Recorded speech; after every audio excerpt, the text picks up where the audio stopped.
जय माता दी मित्रों।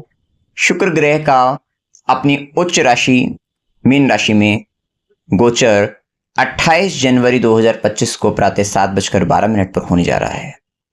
यह गोचर काल 4 माह तक का होगा और जिसका समापन 31 मई 2025 को प्रातः 11:42 तक शुक्र ग्रह अपनी मीन राशि उच्च राशि में गोचर करेंगे। इसका मीन लगन अथवा मीन राशि के जातकों पर क्या प्रभाव पड़ेगा, आइए जानते हैं।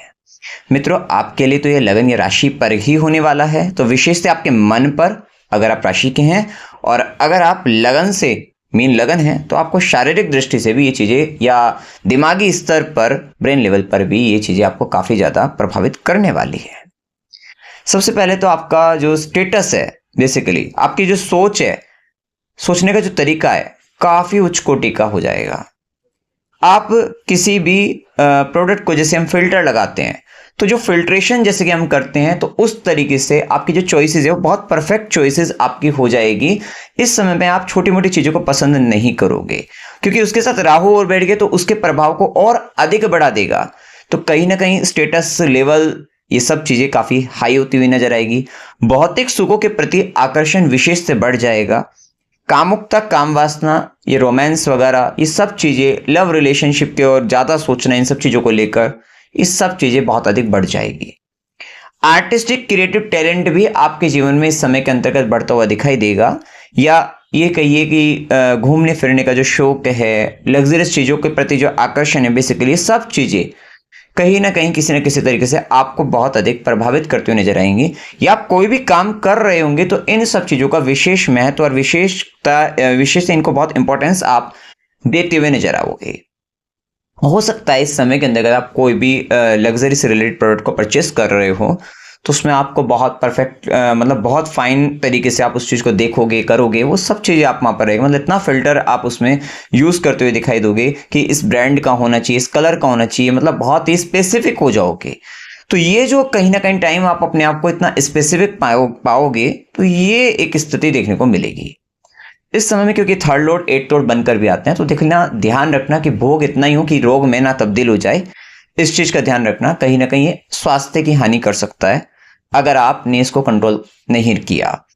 तो यहाँ पर आपको शुगर से संबंधित परेशानी भी बन सकती है, किडनी रिलेटेड इश्यूज भी यहाँ पर आ सकता है, तो थोड़ा सा ध्यान रखना है।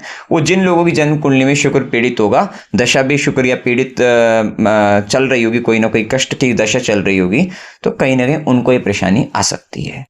ये समय में जो व्यक्ति बहुत सिक्रेटिव तरीके की चीज़ों में वर्क करते हैं, चाहे और वहाँ पर भी डिज़ाइनिंग वर्क करते हैं, बहुत अच्छा काम करते हुए आप नजर आओगे। जो डांसर है, मॉडलिंग में है या फिर एक्टर हैं, उनके लिए भी समय काफ़ी अच्छा रहने वाला है।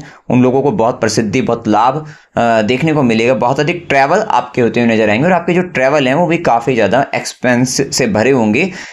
मतलब वो भी छोटे मोटी तरीके से आप यात्रा नहीं, काफ़ी हाई क्लास में इस समय में आपकी यात्रा होती हुई नजर आएगी। तो ये सारी चीज़ें भी आप इस समय के अंतर्गत आप पाएंगे। साथ ही इस समय के अंतर्गत सिबलिंग से रिलेटेड कुछ ना कुछ आपकी लाइफ में उनका एक विशेष कर्म इस समय के अंतर्गत आएगा, तो ये भी स्थिति देखने को आपको मिलेंगी। इस समय के अंतर्गत कोई ऐसा गुप्त संबंध जिसकी चिंता आपको सता सकती है, तो ये भी एक स्थिति देखने को मिल सकती है। कोई आपका पिछला पुराना कोई लव रिलेशन या कोई भी किसी तरीके का संबंध रहा हो आपका, तो वो कहीं ना कहीं आपको थोड़ा परेशान, थोड़ा कष्ट आपको दे सकता है। ये एक स्थिति देखने को मिल सकती है जहां पर आप अपने आप को थोड़ा कमजोर महसूस करें, ये भी स्थिति देखने को आपको मिल सकती है। ये समय पर कहीं ना कहीं आपकी चर्चाएं हो सकती हैं, चाहे वो सोशल मीडिया पर हो, चाहे वो आपके समाज के अंतर्गत हो, तो ये भी एक स्थिति हो सकती है यहाँ पर। साथ ही जो लंबे समय से अगर दाम्पत्य जीवन में पीड़ा चल रही थी केतु के प्रभाव के कारण, वहीं शुक्र की दृष्टि पड़ने से अब इस समय में थोड़ा आपको राहत देखने को मिल जाएंगी। उपाय क्या करना चाहिए, साथ ही आप ये भी जानते हैं क्योंकि अष्टमेश का लगन पर प्रभाव है, तो जो ज्योतिष है, कल्ट है, तंत्र मंत्र, कर्म कांड के अंतर्गत बहुत ही स्पेसिफिक तरीके से आप इस समय कोई पूजा, कोई कर्म कांड आप कराते हुए दिखाई दे सकते हो। क्योंकि इस समय में जो भी आप इस पूजा कराओगे बहुत ही स्पेशल तरीके से आप कराते हुए दिखाई दोगे। साज सज्जा का विशेष ध्यान आप अपने जीवन में इस समय के अंतर्गत रखने वाले हैं। खूबसूरत चीजों को पास लेकर आओगे, खुशबूनुमा चीजों को अपने पास लेकर आओगे। सारी चीजों का बहुत ध्यान आप इस समय में, चाहे वो परफ्यूम हो, इत्र हो, इन सब चीजों का बहुत यूज या कहीं ना कहीं इनसे अट्रैक्शन ये चीजों के प्रति ये होता हुआ दिख सकता है। उपाय क्या करने चाहिए? पंचामृत से शिवलिंग पर अभिषेक आप करते रहिएगा निरंतर। साथ ही रुद्राष्टकम का पाठ करना है। बस इतना मात्र अगर आप कर लेते हो तो ये गोचर काल के आप अच्छे रिजल्ट आप ले सकते हैं, प्राप्त कर सकते हैं। तो मित्रों, जानकारी अगर आपको अच्छी लगी वीडियो को लाइक कीजिएगा, शेयर कीजिएगा और चैनल को सब्सक्राइब कीजिएगा। जय माता दी।